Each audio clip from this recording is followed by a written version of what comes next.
We are instructed by Jesus not to fear wars and rumors of wars. It is scary to think about the possibility that the whole world is headed into collision, and yet I have a strange peace in my own heart with this aspect. It was written in the perfect word of God. It is prophesied that war will come to pass. We now see 120 nations preparing for a head-on collision. Countries all over the world of all different sizes ready their intercontinental ballistic missiles, their air forces and their navies, their nuclear arsenals. Countries are preparing, but where will the first strikes break out? There are three possible scenarios for potential outbreak of World War III. I believe any one of these scenarios could pan out based on available data from the region showing troop movements on the ground and exercises that are happening right now. Two of the scenarios begin in the Middle East, while one of the scenarios starts in Asia. According to the website Deagle.com, population decreases will begin in many nations throughout the world, and specifically Western nations, starting in 2016 and continuing through 2025. Some of these population reductions are so significant that it begs the question, who is going to be the hardest hit by this war that is coming? From the data on Deagle.com, it appears that the United States, Germany, England, Australia, Canada, and some of the other Western nations will be some of the hardest hit nations in the entire world from this event. However, according to Deagle.com, there will be many nations in the Middle East who will also be hit with population reduction, including countries like Libya and Israel. The first scenario is based on Saudi Arabia's Thunder of the North. This is a coalition of predominantly Sunni Muslim countries that has come together with a front exceeding 350,000 troops operating sophisticated ground, air, and sea campaigns. They have amassed a coalition in the northern part of Saudi Arabia. This coalition is led by the Saudis, who have bought billions of dollars in weaponry from the United States.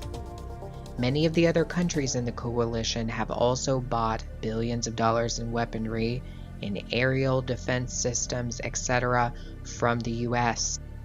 This coalition does not plan to target ISIS, as the US-financed ISIS is a part of the Sunni Caliphate. But the fall of Ramadi has galvanized the Iraqi government.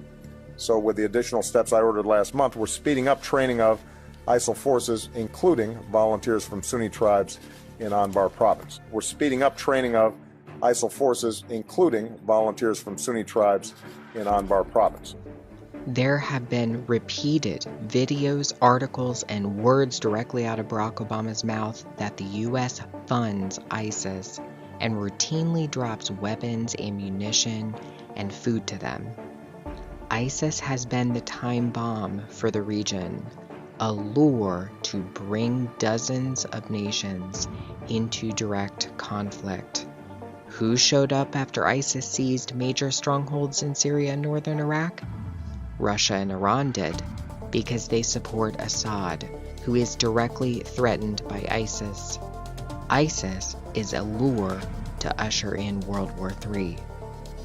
Indeed, a sectarian divide is evident in this conflict in the Middle East, with Western countries supporting Sunni actions in the region. On the map here, you can see the dark green markers representing Great Britain, who has a large presence in Jordan as well as the Aegean Sea. Germany has also stationed a naval fleet in the Aegean Sea. French troops have landed in Egypt. They were there to attack ISIS, but suddenly they're not doing that anymore. They've just taken up position in Egypt. Why? Because they're supporting this southern Sunni front that directly opposes Russia and Iran in the region.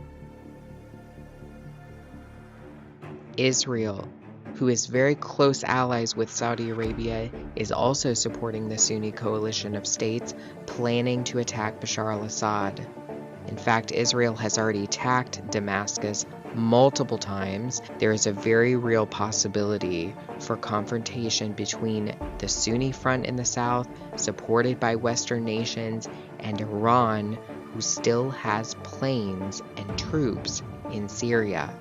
Now, Russia has made a withdrawal, or at least that's what they claim, from Syria, because I think they know it's coming to the region. I think they understand what's about to blow up. The second scenario I call Turkey's Trident Juncture. Turkey is somewhat a dark horse and doesn't have close allies with very many nations in the region. Its government is Sunni Muslim, yet it has had rocky relations with other Sunni countries, very rocky relations. Turkey has also had very strained relations with Iran and Russia after they were responsible for downing a Russian plane that didn't violate their airspace. Turkey is one of the largest countries in NATO. It is one of the largest contributors to NATO's military capacities. Please understand that. For example, Turkey contributed the most troops and military equipment to Trident Juncture 2015 military exercise that involved 33 countries. They are indeed a very powerful presence in NATO. Turkey is not doing this by itself. It is under the strategic vision of NATO and what NATO is trying to do in the region. Turkey has also single-handedly allowed millions of Soros migrants to pass through its country without stopping them. Turkey is clearly doing the bidding of the UN in both the migrant crisis and its challenge directly to Russia. And from the words of George Bush, it is a credible United Nations that must have authority, and Turkey is being used to reach their goal, control of the Middle East. The United Nations is directly behind this. We have a real chance at this new world order, an order in which a credible United Nations can use its peacekeeping role to fulfill the promise and vision of the UN's founders. Now we can see a new world coming into view. A world in which there is the very real prospect of a new world order.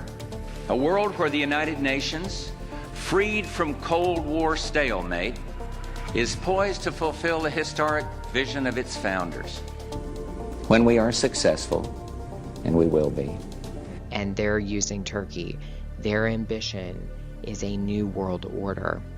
But they need a war first, a very large war with significant depopulation, and Turkey could be a perfect opportunity to confront Russia and Iran right there in Syria and Iraq.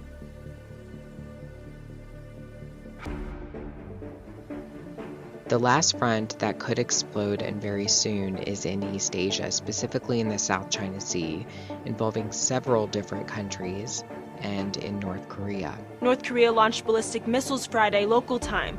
The same week, President Obama issued an executive order to enforce some of the strongest sanctions ever imposed by the United Nations. South Korean media reported the missile launches, one of which flew for about 500 miles before splashing down in the sea. U.S. officials confirmed to media outlets a total of 2 ballistic missiles were fired. Last week, the North Korean regime released images of Kim Jong-un next to what the country said is a miniaturized nuclear weapon, allegedly capable of being attached to a long-range missile.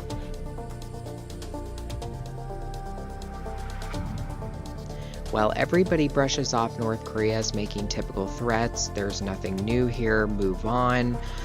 One must understand that the United States and South Korea carried out the largest exercise in South Korea's history in preparation for an imminent confrontation with North Korea.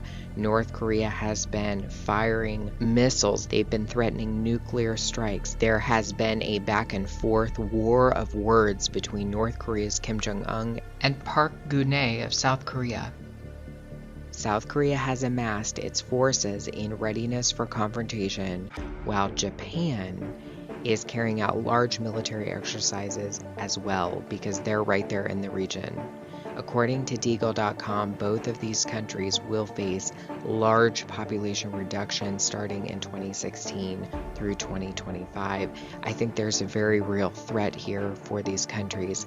An equally concerning front is in the South China Sea, where China is in direct confrontation with several countries, including Taiwan, Japan, Philippines, and the United States, India, Vietnam, etc., etc., etc. All the countries in Southeast Asia have carried out recent large-scale military exercises, all of them. Every day it seems there are hundreds of news articles about rising tensions in the region and the potential for confrontation as China advances to militarize the South China Sea, despite objections from neighboring countries like Taiwan and the Philippines.